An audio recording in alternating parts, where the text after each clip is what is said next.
नमस्कार दोस्तों, अनुकृष्ण study zone में आपका स्वागत है। आज हम लोग पढ़ने वाले हैं भारत के संदर्भ में गांवों का विकास। भारत के संदर्भ में गांवों का विकास, जैसा कि यहाँ पे शो हो रहा है। तो चलिए बिना देरी किए आज का क्लास स्टार्ट करते हैं।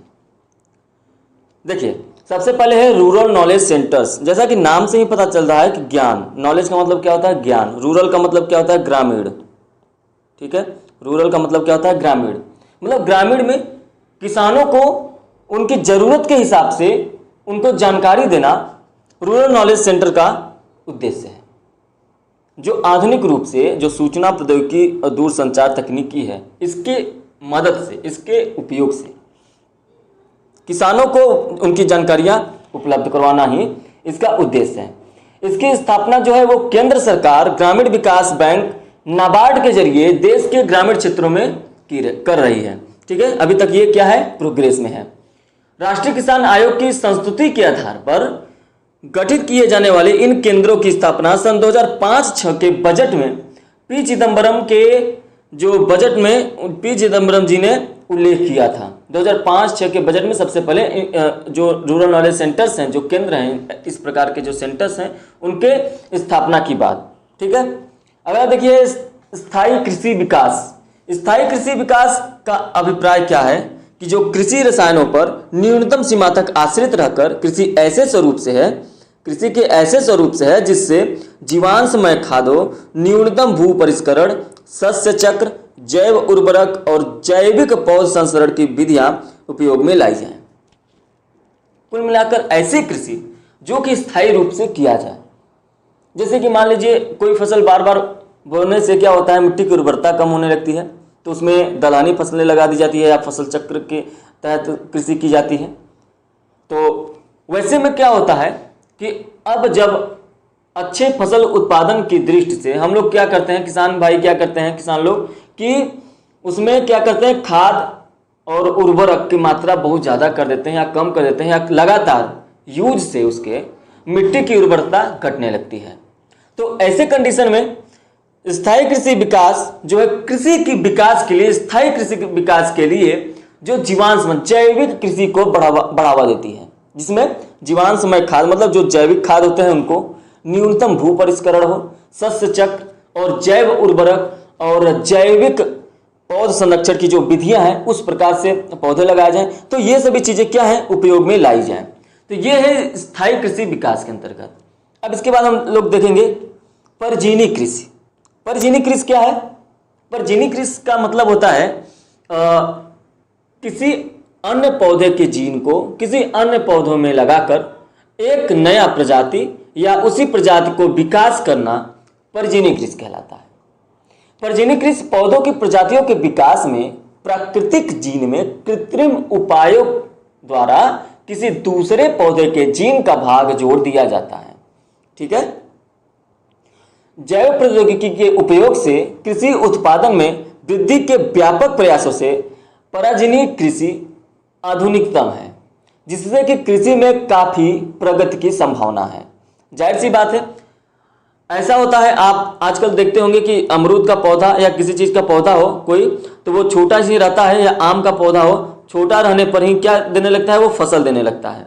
कुल मिलाकर आम फलने फूलने लगता है, अमरूद फलने फूलने लगता है। तो ये परजीवी कृषि के माध्यम से ही किया जा सकता है। ठीक है, अगला देखिए, अगला है crop agriculture produce loan scheme. यह एक प्रकार का स्कीम है जो किसानों को अपनी उपज को बेहतर मूल्य पर प्राप्त करने तक रोकने के लिए, सक्षम बनाने के लिए शुरू की गई एक योजना है। इस योजना का प्रारंभ 2005 में हुआ। ठीक है, देखिए इसका कहने का मतलब ये है, जब किसान अपनी फसल कटाई संपूर्ण करता है, पूरी तरह से समाप्त करता है, फिनिश करता है, तो वो उसको बेचने के लिए मार्केट में जाता है। ठीक है, तो वहां पर क्या होता है, दाम जो होते हैं वो कम मिलते हैं। तो ये किसान को लगता है आगे आने वाले समय में हो सकता है इस फसल का दाम बढ़े, इस फसल की जो है दाम में वृद्धि हो, तब जाकर किसान उसको अपने पास क्या करता है? स्टोर करता है, उसको स्टोर करता है। तो ऐसे में crop agriculture produce loan scheme के जरिए किसान क्या करता है कि वहां से लोन लेकर उसकी सुरक्षा कर सकता है। तो ऐसे में ये एक एग्रीकल्चर जो है लोन स्कीम है, प्रोड्यूस लोन स्कीम है। यह योजना जो है कॉरपोरेशन बैंक द्वारा कमोडिटी एक्सचेंज ऑफ इंडिया के सहयोग से प्रारंभ की गई है। ठीक है, चलिए अब इसके बाद हम लोग बात करेंगे राष्ट्रीय कृषि नीति के बारे में। राष्ट्रीय कृषि नीति से जो है प्रश्न पूछता है तो पूछने की संभावना भी बन जाती है आने वाले एग्जामों में। तो यहाँ से इस चीज़ों को आप लोग ध्यान से देखिए, क्लास को पूरा कंटिन्यू देखा करिए। ठीक है, चलिए देखिए राष्ट्रीय कृषि नीति, यह देश की पहली जो राष्ट्रीय कृषि नीति है वो उसकी जो घोषणा हुई थी वो 28 जुलाई 2000 को हुई। 28 जुलाई 2000 ईस्वी को हुई। वर्ष 2010 में नई राष्ट्रीय नीति लाई गई। उनका संपूर्ण लाभ उठाना किसका भारतीय कृषि की जो छिपी हुई व्यापक विकास संभावनाओं को खोज कर उनका संपूर्ण लाभ उठाना। जो भी कृषि के माध्यम से जितने भी चीजें छुपी हुई हैं, जो अभी तक जिसकी खोज नहीं हुई, डिस्कवरी नहीं हुई है, उसको भी खोजना। कहां से कैसे कृषि के विकास में कैसे कैसे सरलता लाया जाए, कृषि को कैसे विकास लिया जाए। यहां तक कृषि ही नहीं, ग्रामीण अवसंरचना। ग्रामीण अवसंरचना का मतलब होता है ग्राम के विकास के लिए, चाहे वो पेयजल से संबंधित हो, सिंचाई से संबंधित हो, कृषि से संबंधित हो, सड़क से संबंधित हो, सुरक्षा से संबंधित हो, किसी चीज से संबंधित हो, वो राष्ट्रीय कृषि नीति उस पर पूरी तरह से विकास के मार्ग पे कार्य करेगी और जितना हो सकता है उसका फायदा उठाया जाए, लाभ उठाया जाए। ठीक है, ग्रामीण अवसंरचना को दृढ़ बनाना और क्या हो कि उससे कृषि संबंधी विकास को प्रोत्साहन मिले। जाहिर सी बात है, जब सिंचाई को प्रोत्साहन मिलेगी तो कृषि को प्रोत्साहन मिलेगी। कृषि को प्रोत्साहन करने के लिए जो भी चीजें बन पड़ेगी वो राष्ट्रीय कृषि नीति करेगी। ठीक है, ग्रामीण क्षेत्रों में रोजगार के अधिक से अधिक अवसरों का सृजन करना। ग्रामीण क्षेत्रों में रोजगार के अधिक से अधिक अवसरों का सृजन करना, कृषकों को या कृषि श्रमिकों को और उनके परिवारों के लिए समुचित जीवन स्तर की व्यवस्था करना। समुचित जीवन स्तर की व्यवस्था करना। ग्रामीण क्षेत्रों की ओर से शहरों की ओर पलायन करने पर अंकुश लगाना और आर्थिक उदारीकरण और भूमंडलीकरण से उत्पन्न होने वाली अलग अलग चुनौतियों का सामना करना। याद रखिएगा, इसीलिए एक राष्ट्रीय कृषि नीति जो होता है ये इंपॉर्टेंट बन जाता है। ये इसका जो उद्देश्य है वो संपूर्ण रूप से गांव के विकास के लिए, ग्रामीण विकास के लिए है। ठीक है, अगला देखिए क्या है, वर्मी कंपोस्ट। यहां से भी प्रश्न बनता है, ये किस प्रकार भारत में गांव के विकास से संबंधित है। देखिए जाहिर सी बात है, अभी हमने आपसे बताया कि जैविक कृषि को बढ़ावा देना। जैविक कृषि में सबसे जो अहम रोल अगर निभाया जा सकता है तो वो वर्मी कंपोस्ट के द्वारा निभाया जा सकता है। वर्मी कंपोस्ट को केचुआ पालन के नाम से भी जाना जाता है। वर्मी कंपोस्ट जो होता है वो गोबर, सूखी हरे पत्ते, घास फूस, धान की पुआल, खेतों के अवशेष, डेयरी कुक्कुट वेस्ट और केचुए के मल से तैयार होता है वर्मी कंपोस्ट। ठीक है, गांवों में क्या होता है कि जो पशुपालन करते हैं, जो गाय भैंस रखे रहते हैं, उनके गोबर को इकट्ठा कर देते हैं और फिर उसमें कुछ समय बाद उसको ले जाकर खेत में खाद की तरह फैला देते हैं। तो ग्रामीण विकास में इस तरह से यह एक जैविक कृषि को बढ़ावा देने का एक रास्ता है। ठीक है, वर्मी कंपोस्ट में बेरोजगार युवकों, गृहिणियों एवं जो भावी पीढ़ी हैं उनको रोजगार के अवसर प्रदान किए जा सकते हैं, है ना। उनको रोजगार को अवसर प्रदान किए जा सकते हैं और इससे सबसे इंपॉर्टेंट है कि पर्यावरण प्रदूषण की समस्या कुछ हद तक सुलझ सकती है। तो यहाँ पर्यावरण की भी बात हुई है, जैविक कृषि की बात हो रही है और उसके बाद बेरोजगारी की बात हो रही है। तो इस तरह से वर्मी कंपोस्ट को जानना जरूरी है। ठीक है, अब हम लोग देखेंगे मशरूम की खेती। गांव के लिए, ग्रामीण क्षेत्रों के लिए मशरूम की खेती क्या होता है, एक अहम हिस्सा हो सकता है। इससे क्या होता है कि गांवों में बेरोजगारी को दूर किया जा सकता है, इससे आर्थिक स्थिति भी सुधरती है। ठीक है, मशरूम क्या है, मशरूम एक प्रकार का कवक है।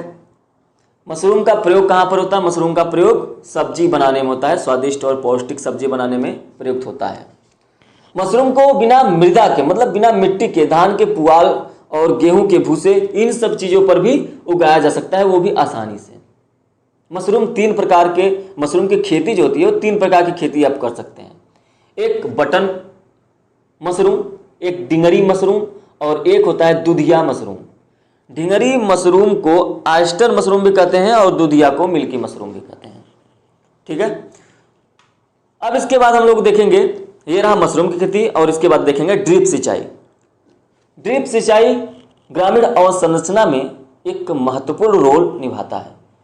जो ग्रामीण कृषि होती है, जो कृषि है, उसमें एक महत्वपूर्ण रोल निभाता है ड्रिप सिंचाई। ड्रिप सिंचाई से क्या होता है, जल की जो होती है वो बचत होती है। जल की कम से कम जल को लगाकर अधिक से अधिक क्षेत्रफल में सिंचाई किया जा सकता है ड्रिप सिंचाई के माध्यम से। चलिए आइए जानते हैं कैसे कर सकते हैं। ड्रिप सिंचाई को टपक सिंचाई भी कहते हैं। तो इसमें क्या होता है, जल को जैसे मान लीजिए ये इतना क्षेत्रफल है, ठीक है, और इसमें इस तरह से क्या है, फसल लगाए गए हैं। अब यहाँ पर हम क्या करते हैं, इसमें एक पाइप लगा देते हैं इस तरह से, ये सारे पाइप हैं, और यहाँ पर फुहारा टाइप का ये वाला ऐसे लगा दिया जाता है, और यहाँ से फुहारा निकलता रहता है चारों तरफ, और ये पूरी क्षेत्रफल को जल से घेर देता है। बूंद बूंद के रूप में सारे जगह फैल जाता है। ठीक है, ये प्लास्टिक की पाइप या जो जिस टाइप की पाइप हो, ये डिपेंड करता है कि पाइप कैसा होता है। ठीक है, इसका जो आविष्कार हुआ था वो इजराइल में हुआ था। इस विधि में जो जल का उपयोग है, कम से कम जल का उपयोग करके हमने बताया कि अधिक से अधिक क्षेत्रफल पर जो है सिंचाई कर सकते हैं। इससे क्या होगा कि जो भूमि रिसाव से जल की हानि होगी वो कम से कम होगी। मतलब समझ रहे हैं, मतलब भूमि अगर जैसे कि भूमि में जो होता है, जैसे पौधे की जड़, मान लीजिए ये भूमि के अंदर पौधे की जड़ यहाँ तक है, तो यहाँ तक ही जल पहुँचना चाहिए। तो इस ड्रिप सिंचाई की मदद से यहाँ तक तो जल पहुँचा सकते हैं, लेकिन जब हम लोग प्लाटिंग करके जब सिंचाई करते हैं तो वो क्या होता है, उसमें ज़्यादा पानी खपत होती है और बहुत अंदर तक जल जाता है, जिससे जल की हानि भी होती है ना। तो इससे कम जल में आप अधिक क्षेत्रफल पर सिंचाई कर सकते हैं, चाहे वो शुष्क भूमि हो चाहे अर्ध शुष्क हो। ये उन सभी क्षेत्रों के लिए बहुत ही उपयुक्त होती है जहां पर फल के बगीचे लगाए गए हों। जहां पर फल के बगीचे लगाए गए हों वहां पर बहुत ही उपयोगी होती है। टपक सिंचाई जो है, टपक सिंचाई ने लवणीय भूमि पर फल बगीचों को सफलतापूर्वक उगाने का संभव कार्य कर दिखाया है। ठीक है, तो अगर आप ये समझ रहे हो कि ये जो लवणीय भूमि है, क्या होता है लवणीय भूमि, इससे पहले क्लास आप लोगों ने देखा है, तो उसमें हम लोगों ने लवणीय भूमि और क्षारीय भूमि, उत्तर प्रदेश कृषि पार्ट 1 में इसकी बात हुई है। ठीक है, तो लवणीय भूमि में भी फलों को उगाना इस ड्रिप सिंचाई के माध्यम से एक बहुत ही अतिशयोक्ति की बात है, लेकिन ये संभव हुआ है, ये संभव हुआ है लवणीय भूमि पर भी। तो यहाँ से ये फैक्ट जो है इम्पोर्टेंट, क्यों इम्पोर्टेंट है आपको समझ में आ रहा होगा। ड्रिप सिंचाई की, ड्रिप सिंचाई अगर जैसे मान लीजिए यहाँ से हमने बताया कि यहाँ से ये पाइप गया और ये चारों तरफ पाइप लगा दिया गया और सारे खेत में फैल गया। अगर यहाँ पर हम खाद या जो उर्वरक हैं उनको घोल के रूप में करके यहीं पर लगा दें तो ये पूरे खेत में अपने आप क्या करेगा, फैला देगा। पानी की मदद से घोल के रूप में पूरे खेत में खाद की छिटाई भी हो जाएगी, है ना। तो ये एक सस्ता साधन है, सिंचाई भी हो गई और उर्वरक की सबको मिल गया, सभी फसलों को। तो टपक सिंचाई जो है या ड्रिप सिंचाई जो है उन क्षेत्रों के लिए बहुत ही उपयुक्त है जहां पर जल की कमी होती है। खेत की जो जमीन होती है असमतल होती है, मान लीजिए इस तरह से जमीन है तो यहाँ पे जल तो ठहरेगा नहीं, जल नीचे निकल जाएगा। लेकिन इसके माध्यम से पाइप लगा के चारों तरफ क्या होता है, फुहारे के मदद से हम क्या कर सकते हैं, सिंचाई कर सकते हैं। इसका जो खर्चा होता है वो अन्य सिंचाई से क्या होता है, खर्चा कम आता है। तो ड्रिप सिंचाई यहाँ से आपके लिए इम्पोर्टेंट बन जाता है। ठीक है, चलिए अब हम लोग देखेंगे इसके बाद साझा सेवा केंद्र, मतलब ग्रामीण साझा केंद्र। साझा सेवा केंद्र को संचार व सूचना प्रौद्योगिकी समर्थित किया गया है और इसके केंद्र के रूप में विकसित किया जा रहा है। जैसे जहाँ पर कंप्यूटर के साथ प्रिंटर, स्कैनर, यूपीएस और बेतार कनेक्टिविटी मतलब वाईफाई जैसे सुविधा के साथ शिक्षा, मनोरंजन और टेलीमेडिसिन प्रोजेक्ट प्रणाली, इन सभी को सुविधाएं उपलब्ध होंगी। एक गांव के विकास के जरिए किया जाएगा।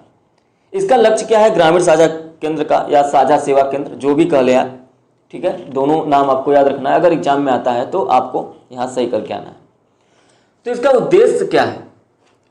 साझा सेवा केंद्र को एक प्लेटफॉर्म के रूप में विकसित करना है। साझा सेवा केंद्र को एक प्लेटफॉर्म के रूप में विकसित करना है जो सरकारी अभिकरण, निजी व सामाजिक क्षेत्र के प्रतिभागियों को सूचना प्रौद्योगिकी आधारित व गैर सूचना प्रौद्योगिकी आधारित सेवाओं के माध्यम से देश के सुदूर ग्रामीण क्षेत्रों के लोगों के विकास के माध्यम से उनके सामाजिक और व्यावसायिक लक्ष्य की प्राप्ति के बीच समन्वय स्थापित करना। इसका जो लक्ष्य है, आशा करते हैं आपको समझ में आ गया होगा, ठीक है। इसके बाद हम लोग क्या देखेंगे? इसके बाद देखेंगे प्रौद्योगिकी का हस्तांतरण। प्रौद्योगिकी का हस्तांतरण, कृषि के नए नए विधियों का खोज हो रहा है। कृषि के नए नए विधियों और ग्रामीण विकास से संबंधित प्रतियोगिता के निर्माण हो रहे हैं। किसानों तक स्थानांतरित कृषि करने के उद्देश्य समय समय पर प्रयोगशाला से खेतों तक का कार्यक्रम, कृषि केंद्रों की स्थापना और राष्ट्रीय प्रदर्शन कार्यक्रम, इन सभी चीजों का क्रियान्वयन किया गया है प्रौद्योगिकी हस्तांतरण के अंतर्गत। उसके बाद अगला देखिए, समन्वित पादप पोषण प्रबंध। इसमें मृदा के पोषक तत्वों के चक्र, उर्वरक के संतुलित प्रयोग, कार्बनिक और रासायनिक उर्वरकों का संयुक्त प्रयोग, फसल चक्र, इन सब के प्रति व्यापक दृष्टिकोण अपनाना, इन सब चीजों में सम्मिलित किया गया है, ठीक है। कृषि विशेषज्ञों के अनुसार कृषि में अलग अलग उर्वरकों का, जैसे 4:2:1 का अनुपात होना चाहिए N और P और K में, नाइट्रोजन, फास्फोरस और पोटेशियम में, ठीक है। 4:2:1 का अनुपात होना चाहिए। यह मानक सिर्फ भारत के लिए है, ठीक है। यह मानक किस देश के लिए है? भारत के लिए। इसकी बात हम लोग इससे पहले क्लास में की है। अब इसके बाद हम लोग करेंगे परा फसल कटाई तकनीकी। परा फसल कटाई तकनीकी, फसल कटाई के बाद कृषि क्रियाओं में वे समस्त कार्य सम्मिलित किए जाते हैं जिससे उत्पादित पदार्थ की गुणवत्ता में वृद्धि कर उसे अच्छा मूल्य प्राप्त करने योग्य बनाया जाता है। इन क्रियाओं को फसलों का संसाधन कहा जाता है। क्या कहा जाता है? फसलों का संसाधन। इसके उद्देश्य क्या है? फसलों के संसाधन के उद्देश्य हैं उपज की गुणवत्ता में वृद्धि करना, बाजार की मांग के अनुसार पदार्थ तैयार करना जिससे उत्पादक को बाजार में अच्छा मूल्य मिल सके, ठीक है। अगला क्या है? अगला है कृषि निर्यात क्षेत्रों की स्थापना। कृषि निर्यात क्षेत्रों की स्थापना, कृषि निर्यात को बढ़ावा देने के कार्यक्रम के तहत केंद्र सरकार ने 7 राज्यों में 8 नए कृषि आयात क्षेत्रों की स्थापना सन 2001-2 में मंजूरी दी। वर्तमान में देश के 19 राज्यों में कृषि जोन है। कितना है? 19 राज्यों में कृषि जोन है और वर्तमान में कृषि निर्यात क्षेत्रों की संख्या 46 है। उत्तराखंड में बासमती चावल, मध्य प्रदेश में मसाले, झारखंड में सब्जी, उड़ीसा में अदरक और हल्दी, महाराष्ट्र में प्याज, पश्चिम बंगाल में आम और तमिलनाडु में आम, इन सब के लिए जो है निर्यात क्षेत्र सम्मिलित किए गए हैं, शामिल किए गए हैं, ठीक है। चलिए अब इसके बाद हम लोग देखेंगे इंपॉर्टेंट प्रश्न। ये प्रश्न आ चुका है एग्जाम में आपके, ठीक है, ये एग्जाम में आ चुका है। हालांकि ये जीएस के अंतर्गत आया है, ये इस योजना का जीएस के अंतर्गत आया है। एक प्रश्न आया है जेट्रोफा आयल के बारे में और एक प्रश्न आया है इसकी योजना के बारे में। तो हो सकता है ये हम लोग ग्रामीण विकास से संबंधित है, तो हो सकता है हम लोग के ग्राम समाज ग्राम विकास के अंतर्गत ये चैप्टर ये प्रश्न आ जाए फिर से, तो संभावना बनती है, तो इसलिए ये इंपॉर्टेंट है। क्या होता है जेट्रोफा आयल? पेट्रोलियम आयात के भार में कमी लाने के लिए जेट्रोफा बीजों के तेल को डीजल के विकल्प के रूप में प्रयोग लाने के लिए सरकार की एक योजना है। इस योजना के अंतर्गत 8 राज्य शामिल हैं: उत्तर प्रदेश, मध्य प्रदेश, राजस्थान, महाराष्ट्र, गुजरात, कर्नाटक, छत्तीसगढ़ और आंध्र प्रदेश। बायोडीजल और बायोपेट्रोल न केवल पुनः प्रयोजन ऊर्जा स्रोत हैं बल्कि यह पर्यावरण मित्र भी है। तो इसलिए सरकार इसको बढ़ाने की योजना दे रही है। तो जट्रोफा जो आयल है, जट्रोफा पौधों को हर एक उत्तर प्रदेश के हर एक ग्राम में लगाया गया है, हर एक क्षेत्र में इसको लगाया गया है। हालांकि अब इसकी संख्या कम हो गई है क्योंकि अब इसका ज़्यादा पालन पोषण नहीं हुआ और योजना के अंतर्गत लगाया गया, फिर उसके बाद यह धीरे धीरे समाप्त होता जा रहा है। तो अब इस पर क्या है, सरकार को ध्यान देने वाली बात है। अगर बायोडीजल अगर पर्यावरण मित्र है तो उस पर ध्यान देने वाली बात है। ग्रामीण लोगों को भी इस पर थोड़ा सा ध्यान देने की ज़रूरत है, क्योंकि ग्रामीण क्षेत्रों में इसको क्या है कि इससे ग्रामीण क्षेत्रों में लोगों को कोई फ़ायदा है नहीं, तो ग्रामीण क्षेत्र के लोग इस पर ज़्यादा ध्यान नहीं देते हैं। लेकिन यह एक बहुत ही सस्ता बायोडीजल का कार्य कर सकता है। ठीक है, चलिए, तो आज हम लोगों ने देखा ग्रामीण क्षेत्रों का विकास, उसके संदर्भ में जो भी नीतियां हैं, योजना है, जो भी चीज़ें थी, हम लोगों ने आज की क्लास में देख लिया। तो आशा करते हैं आज का ये वीडियो आपको पसंद आया होगा। क्लास पसंद आया हो तो लाइक करें, शेयर करें और कमेंट करें। चलिए मिलते हैं नेक्स्ट क्लास में, तब तक के लिए धन्यवाद।